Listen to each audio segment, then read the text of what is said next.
Bonjour à tous, j'espère que vous allez bien, Monsieur Hachem.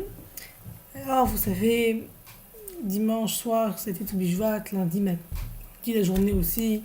Donc, on vient de finir tout Bishvat. Alors, on va dire quand même un mot sur tout Bishvat pour illustrer. Alors, j'ai lu un super commentaire sur le sujet que je tiens à vous faire part. Bon. Donc, on va essayer d'analyser profondément le sens de la fête sur un livre que j'ai lu dans le Tamidrash de Yavne. C'est un magnifique livre que je n'ai pas encore entendu, donc que vous n'aurez certainement pas entendu vous aussi.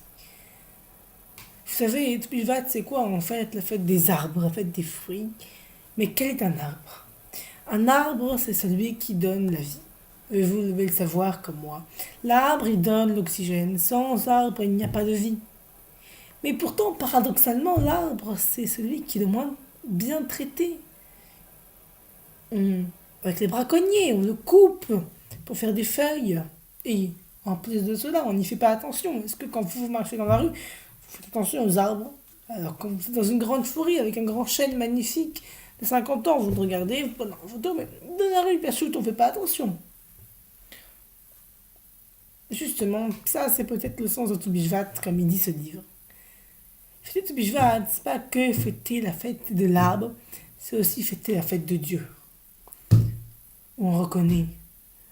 En vérité, ce livre fait le parallèle entre l'arbre et Hachem, entre celui qui donne la vie, et pourtant celui qui se fait taper, celui qu'on renie, et à la fois celui qu'on oublie, aussi celui qui ne parle pas.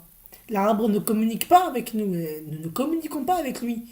Les animaux, les chiens, les chats, les lapins ont une certaine interaction avec les humains. L'homme, avec l'arbre, n'a pas d'interaction physique. Pareil pour Dieu, nous ne sentons pas d'interaction avec Dieu. Et encore un parallèle, en vérité, tout Bishvat, selon cette interprétation-là, qui est une interprétation véridique, est la fête de Dieu.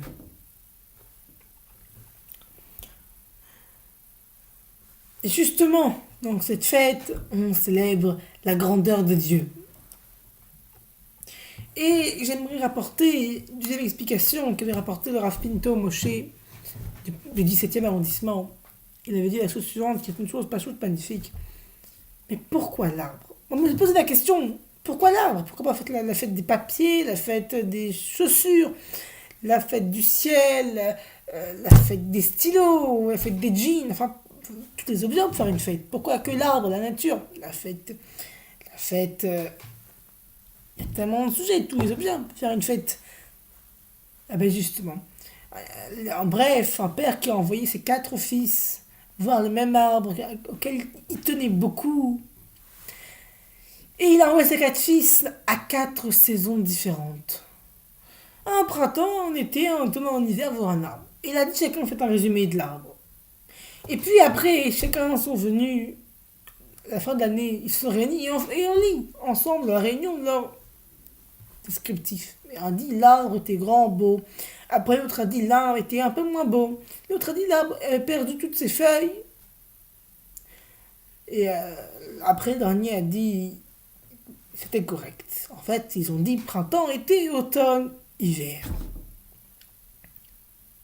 Mais chacun se contredisait. Mais non, moi j'ai vu ça, moi j'ai vu ça, moi j'ai vu ça, moi j'ai vu ça. Et le père leur a arrêté, il leur a dit, mes enfants, vous avez vu le même arbre, mais à 4 périodes différentes. Et ça, c'est le Vinyan aussi. 4 périodes. Mais l'arbre, c'est quoi sa force, c'est quoi son corps? C'est que l'arbre, sachant même que dans 4 mois, que dans 4 saisons, il va être maigre comme un clou, il perd pas espoir et il continue. Et il continue jusqu'au été prochain. Est-ce que nous, si on savait qu'on allait avoir un problème dans un mois, on continuerait avec l'espoir, avec la joie, parce qu'on se dirait peut-être que dans 4 mois plus tard, ça sera bon? Non. L'humain perd espoir, l'émotion. Mais non, l'arbre, il sait constamment que chaque mois d'été, il, il est beau, mais que chaque mois d'hiver, il est maigre. Et pourtant, il a quand même l'envie d'arriver au mois de juillet pour redevenir beau. Ça, c'est l'enseignement, c'est de prendre de l'arbre. L'enseignement qui paraît pas shoot. dans la vie de tous les jours, c'est bien sûr absolument pas pachoute. Aussi, la question classique, on finira par ça, pourquoi faire tout Bishvat dans cette saison et pas le mois de juillet? C'est la même question qu'on pose pour Sukkot et Pessah.